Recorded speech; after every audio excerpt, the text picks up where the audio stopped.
news I'd like to share. Before that, though, I was with my bandmate. And by the way, regarding my band, we are very close to playing live. And I'm hoping for that day to come soon um, because we've been working really hard at our music. And I can't wait for that excitement of being on a stage. So, wish us luck on that. Well, anyway, he's a very smart person, my bandmate, and very, very, I would say, genius level, in fact, um, considering what he does for work and everything. And we actually had a discussion about ipetgoat2, and he had indicated to me that, this is an ambiguous cartoon that's open to interpretation. And I said, yes, in some ways that's true. It is quite ambiguous, but amidst the sea of ambiguity and confusion and nonsense, there is a lot of very literal things that are portrayed right in your face that are very obvious. And I've said this half a billion times before, but I'll say it again.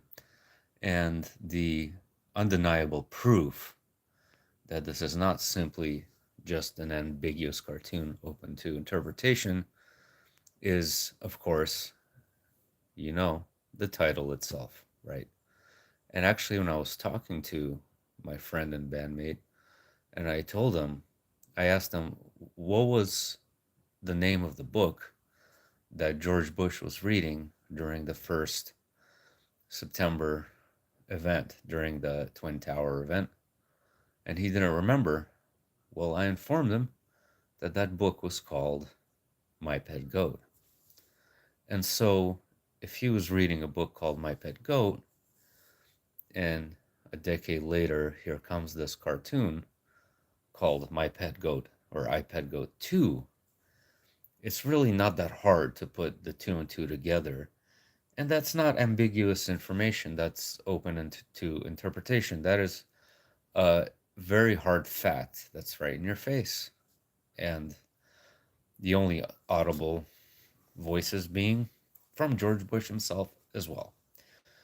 Anyway, however, what I'm sharing with you today most certainly is open to interpretation, and it is just my opinion, as in most of, or if not all, my own interpretations of Pedgo 2 are. Um, but we have some interesting news regarding Venezuela. Okay, so where did I find this news story right here? Let me just flip this around. Sorry for this very bad glare. And so Venezuela prepares for possible invasion into Guyana. Other sources are saying that this is inevitable and it's not a possible thing. So they're actually holding a referendum this coming Sunday, for the Venezuelan people to vote as to whether they should annex literally 2/3 of the country of Guyana. And the country of Guyana is one of the best preserved. See, you can't even see it anywhere. There's a glare, so I'll just flip the camera.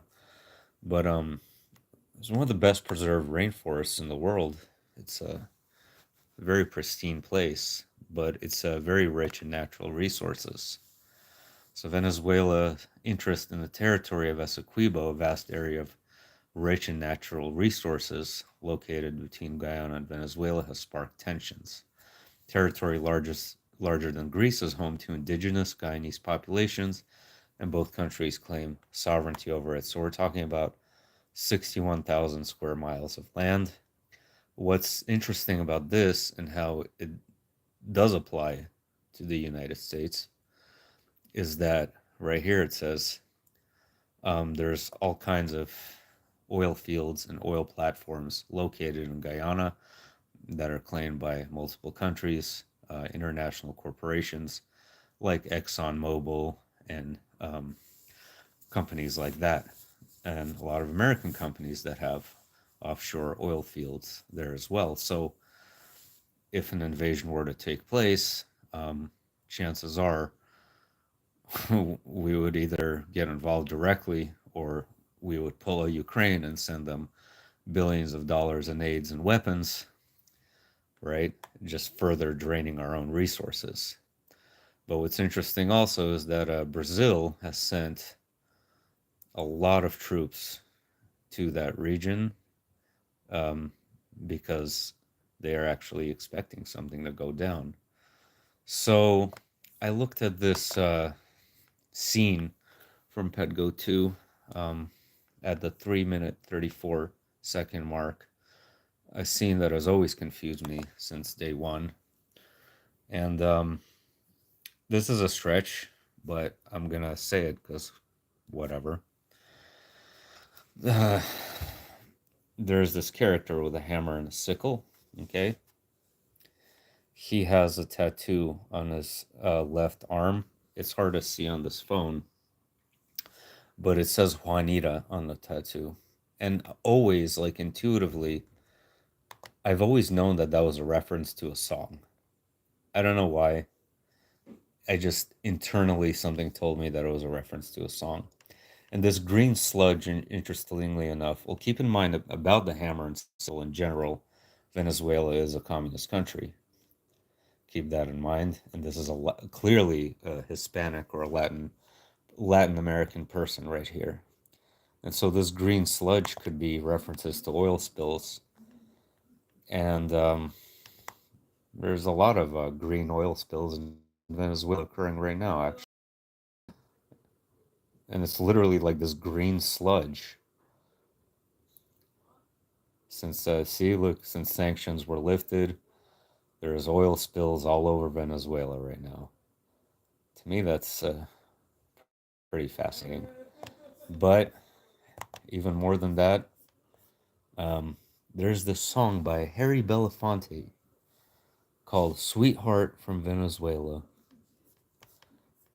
Okay, "Sweetheart from Venezuela." And I know it's probably a stretch, but it could be a cryptic reference, possibly, to this song. Sweetheart. See, it's a sweetheart, Juanita. And there's a song called Sweetheart from Venezuela. And it's kind of a catchy tune, to be honest with you, if you want to check it out.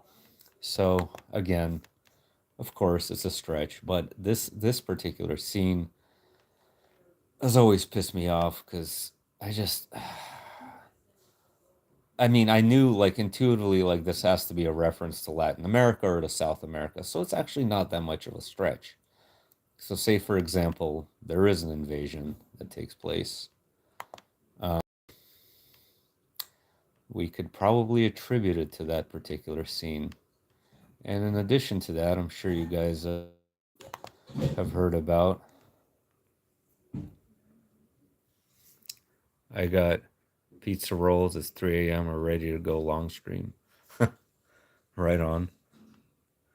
Right. So, this scene could always be a reference to, Corona. There's a glare again, and he has all these jabs next to him. I don't know. I can't remember where that main part is right here. Whatever. You guys know the scene. The kid. There it is. Yeah. See all these pills and needles next to him. And he's white, right? He's white. He's gaunt. And of course, it could be Corona, but what makes this interesting is that Corona didn't really affect children that much, supposedly, or whatever we know about it. But right now, there's something that's affecting children. This so-called mysterious. There's a damn glare again. Children all over the. I'll just read it to you. There's no point of Children all over the United States are starting to develop white lung syndrome. So, if you guys didn't know, China is pulling the China again, and they're saying everything's fine. There's just this, little problem with this flu. It's no big deal. But meanwhile, they're doing lockdowns and they're spraying stuff everywhere, and it's kind of like a repeat of 2019 in a sense.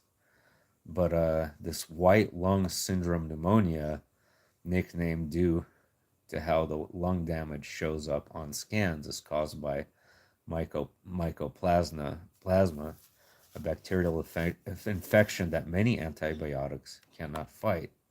So what I'm trying to say is that it's interesting that this is a sick child being shown here as opposed to corona, which was primarily adults and elderly people that were affected. So anyway, let me know what you guys think. Um, this is certainly open to interpretation and is ambiguous, but I just thought it was interesting that there's a song called Sweetheart from Venezuela, but the lady's name in the song is Juanita. And we have our Latin American character with a heart tattoo that says the word Juanita on it. I'm going to say it. I think that is a reference to Latin America and Venezuela. And so if there were to be an invasion there, I think it would probably shoot up oil prices quite significantly. So we'll see how that goes. Referendums on Sunday, and the referendum meaning just probably a mock election of some kind that you saw in eastern Ukraine last year, is what I envision it to be. See you later.